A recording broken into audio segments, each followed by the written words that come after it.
This is happiness, to be everything at once.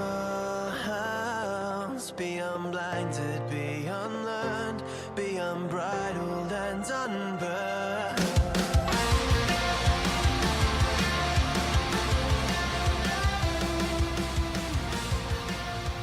Hey guys, welcome back to a brand new episode of Mood Prep. My name is Dave Nixon, and we're going to talk a little bit about like kindness, self-love, self-respect, all that sort of stuff. And the stuff that it's kind of challenging in today's landscape, today's climate, because it's like men need to show more emotion and women need to be more direct. And I'm not saying that shouldn't be the case, but it also isn't necessarily that should be the case, right? And hearing a male let's talk about self-love and why we should pray at a tree and respect us. To me, it loses its ability and its message behind. I cannot connect with that human being, that individual communicating that message. I really struggle with that, but I wanted to go down the tunnel of self-love and go down that sort of rabbit hole and respect and all that kind of shit. Gratitude. I mean, if you've heard me talk about gratitude before, I struggled with it in the beginning, and then later on I started to change the question. I started to ask myself, well, what do I have in my life now that I once wished for? And that was like, oh wow, that's a fucking completely different question. And you know, there's different forms of gratitude. You may have had something the whole time that you can still be grateful for, but either way, it changed my perspective. And so there was a way for me to actually access that sort of gratitude space, and this goes into the idea of this self-love space, without it being sort of like, I don't know, woo-woo. Let's call it woo-woo, right? With some people, to me, sometimes they go a little bit too, yeah. I remember one guy, he was actually passed my details were passed on to him as like, not a referral, but as a connection through a friend. But he thought it was a referral. And so when he called up, and I'm always open for people in my industry, I'm always open for a conversation, always happy for a chat, no problem whatsoever, even people out of my industry, obviously, but either way. And then he was like, so how do you think my services can benefit your clients? And I was like, dude, we've been on the phone for 60 seconds. Why are you trying to, like, it's like dating. The guy's trying to shag me over the phone, right? It was just like, whoa. Like, hold on a second. Anyway, as we got talking, I was like, so you know, explain to me exactly where your learnings and your teachings and everything came from. And he just paused for a second. He goes, I've got a gift. And it's like, I'm not introducing you to my clients based on you telling me that you got a gift. I'm like, I'm glad that you think that or maybe know that or whatever, but I can't introduce you to people based on this idea that you got a gift. But either way. And so for me, I found it really challenging to connect with that. To me, it did come across a bit too woo-woo. Not that I need like empirical evidence and that kind of stuff. I'm very open-minded.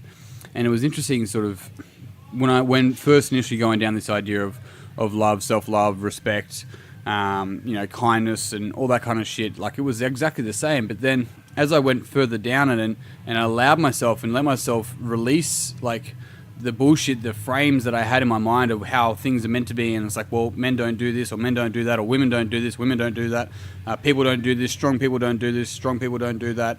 All this bullshit that I kind of created in my mind, I could actually start releasing that and actually making new meanings and new frames, right? And what I mean by that is like, the idea that vulnerability is weakness is a weakness. That idea in itself is inherently a weak idea.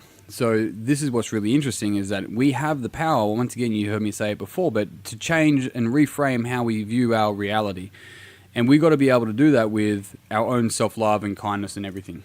And you'll see how this all pieces together. But the difficult thing is, and I have a lot of conversations every single week with clients, in the coaches circle, within Mood Prep, in the gym, and it's amazing how many people just actually treat themselves like they don't care about that person, right? That they have literally given themselves conditional love, and they have to meet particular standards before they let themselves feel good. We have access to that at any given time, and the beauty of that is not to matter like, oh, I can just be a fat piece of shit and just, give myself dopamine hits here and there. Like, that's not, you're not contributing, you're not living your best life, you're not leaning into your potential by doing that.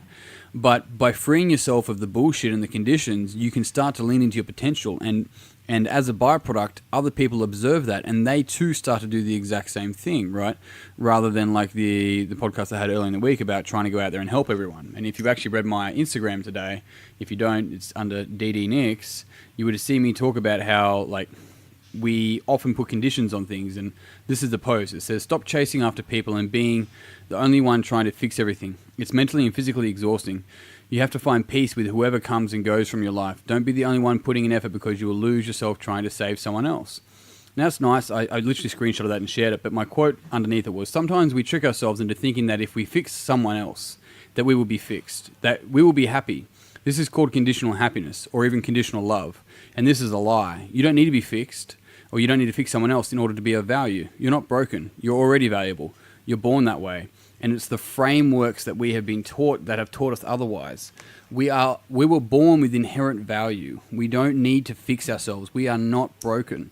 In fact, if you want to heal, not fix, heal, you actually learn to be kind to yourself.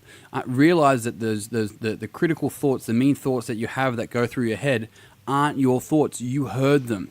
You heard them from someone else. Now you've had them play in your head so much that you identify as them. You are not the thought. You are the thing that observes the thought. You're the awareness of the thought. And when you can separate that, you're actually the awareness of the thought, but that's another conversation. When you can see that you're the awareness of the thought, you start to realize that it's a lie, and it's been keeping you playing small. It's been keeping you in fear. It's limiting beliefs, but they're not yours. Just because they're in your head doesn't mean they're yours, right? You have a tune in your head. It's not yours. You heard it from somewhere else most of the time. That's how it works, right? It's actually called a meme, just to clarify. It was coined by Richard Dawkins in The Selfish Gene back in the 70s. I mean, that's where meme came from. It was an idea of something could be shared between human to human, generation to generation. That wasn't a gene, it was a meme. So, funny enough. So when we start to actually understand that these thoughts that come through our mind aren't actually ours and aren't actually, they're not reality, we can start to see that they're a filter of reality, and that we probably heard them, most likely, from somebody else, that we can start to separate ourselves from that. And we can start to let go of those frames that we've held onto, the conditions that we've held onto, because they're lies. And what happens is we try and build this construct, this personality, this persona, right? This mask, this character, to deal with it. But the problem is that character can always be broken down, and we build self-confidence on the character. We're just making it stronger. We're identifying with the character even more. It's when we can learn to let go of all of that crap. That's where our potential lies. When you don't need self-confidence, right? You don't need to confide in yourself. Yourself is. It just is. And it shines through. And people are critical. It's just when you start to change and you start to shell and let go of all this stuff, you'll hear people say, you've changed. That is your ego leaving your body, going into somebody else and trying to get back in. It's trying to scare you to being the old you, right? Because even if we developed a program when we were 12 in our mind to deal with reality and try to survive, and we use that program to respond as a 30-year-old, we're not responding as a 30-year-old. We're responding as a fucking naive 12-year-old that's trying to deal with the survival of that situation back then, not dealing with reality today. And that's the beauty of it. So learning how to be kind to ourselves is actually disidentifying with the critical voice inside. That's not us. That's not you. We're the awareness. We get to choose. Team, I'm out. Thank you very much for tuning in. As always, if you found this podcast beneficial, it would mean the world to me if you'd pass it on to someone else that you think would also find it beneficial. If you haven't already, jump on Mood Prep Online. It's on Facebook. You know what to do. Search it. But I'm out. Until tomorrow, peace and pizza, kick today in the dick, slay the dragon. I'll see you soon. To be everything at once, be unblinded, be unlearned, be unbridled and unburned.